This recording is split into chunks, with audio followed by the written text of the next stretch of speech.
Hello and good morning. I wanted to talk a little bit about something that we're kind of oblivious to most of the time. But in this work, we are always endeavoring to gain more awareness around this perspective. So the topic that I want to talk about today is perspective, but uniquely two very foundational perspectives. The first of which is the perspective of the experiencer, right? How we experience things in the body through our five senses, and what type of input that produces, and then also noticing and bearing witness from the perspective of the witness. Okay, very different than the experiencer. So let's first talk about the experiencer. I'd go so far as to say probably 99% of our experiencing or of our perspective is generated from the experiencer. The part of ourselves that feels pain, feels grief, the part of ourselves that wants to keep things in our life and grasps because it's pleasant, or the part of ourselves that resists because it's unpleasant or painful. The part of ourselves that moves forward with expectation, the part of ourselves that has preferences, the part of ourselves that that struggles with fear and how to relate, react, respond in relation to mitigating one's own fear. I think fear is a very foundational experience when we're living in the material world. And how do we mitigate that fear? How do we right size it?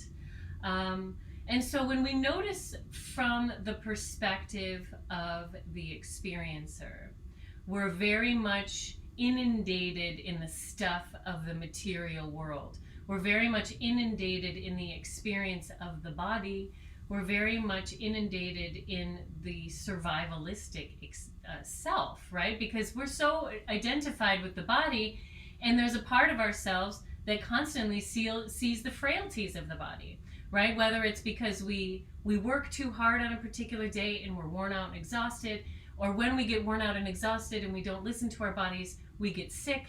And maybe we do that so often that we get so sick that the body can't recover from it, and our actual ability to experience life is compromised, right? That's kind of all of the stuff of living from the perspective of the experiencer. And it is 99% of our perspective because this is the realm in which we have been deposited into, right? We're working with the stuff of this particular dimensional reality. And as such, it is the overwhelming experience. And I talked about this last night in my 40-day meditation journey class. I talked about this particular analogy or metaphor, if you like, which is a fish swimming in water doesn't even know necessarily that they're in water because they're so inundated in it, right? That's kind of us in the material world. But sometimes the fish jumps out of the water and experiences a completely different paradigm. And as such, they come back into the water with an expanded awareness. That's what we do here in Kundalini Yoga. Every single one of us, alive human beings on the planet Earth, are living in the material existence. When we work with the technologies of yoga, Kundalini Yoga, meditation, chanting, we're allowing ourselves to jump higher outside of the material reality into something subtler and more expansive and more eternal. And from the place that we access, when we dive back down into the material reality, we're changed, right? Our perspective has expanded. And it's the perspective that I now want to talk about, which is the perspective of the witness. The perspective of the witness is 1%, whereas the perspective of the experiencer is 99%. And from this 1%, this is the invitation into eternality. The witness itself is not eternality. The witness is the invitation. The witness is the doorway into that more eternal perspective that we experience beyond the material reality. We also experience about beyond the limited self, the part of us that dies. We tap into the part of ourselves that survives beyond the dying process. And with the perspective of the witness comes acceptance, comes surrender, comes heightened awareness, comes connection to divine source energy, and comes invitation to receive higher messages, right? Every single one of us who has tapped into the space of the witness has availed yourself to receive something that didn't come from you, right? It comes from a higher source, a divine source. What we're also doing when we open ourselves up into this witness space is we are availing ourselves to transcend the material experience. The witness, as I've mentioned, is the gateway. And beyond the witness is merging. Beyond the witness is that merging experience where self, other, and all things in experience, in life, in the material world and otherwise, is one with yourself. It's a very transcendent experience. And those of us who live in the material world are lucky if we can ever tap into that. Sometimes it comes with psychedelic experiences. Sometimes it comes with meditative experience. Even moving through profound trauma can activate a disassociation with the ego that can allow one to open up to some of those otherwise inaccessible experiences.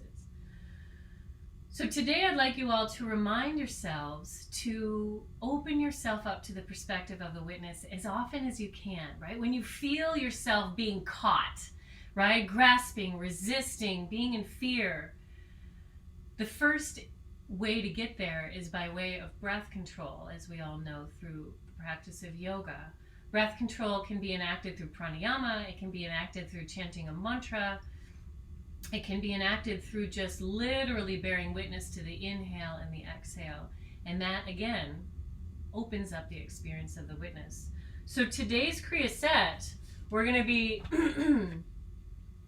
using the glandular system as a means through which to move ourselves from the predominant experience of the experiencer to a more open and expanded perspective of the witness. And this can be activated chemically in the body. That's what breath work does. That's what pranayama and chanting mantra does. In essence, is changes the chemical experience and in the experience of the nervous system in the body.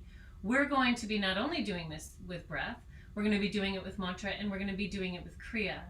And we will be activating very unique and particular glands and the vagus nerve within the body to change our perspective.